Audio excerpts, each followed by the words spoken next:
बिस्मिल्लाहिर्रहमानिर्रहीम।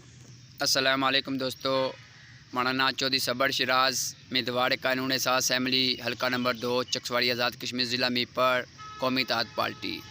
दोस्तों इस टाइम में जी वीडियो दसी रहे हैं मिलाद चौक चकसवाड़ी जेड़े इस टाइम मैडिकल हाँ वो बंद हाँ और इस टाइम हड़ताल पड़ा।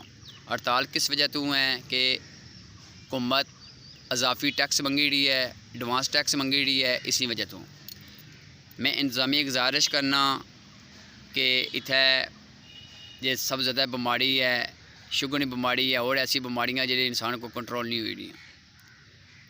2 घंटे 4 घंटे अगर दुकान कोई बंद कर सी, मेडिकल बंद कर सी, उसका नुकसान वामी हो सी। अगर वामी नुकसान होया सी जिम्मेदार हुकूमत हो सी।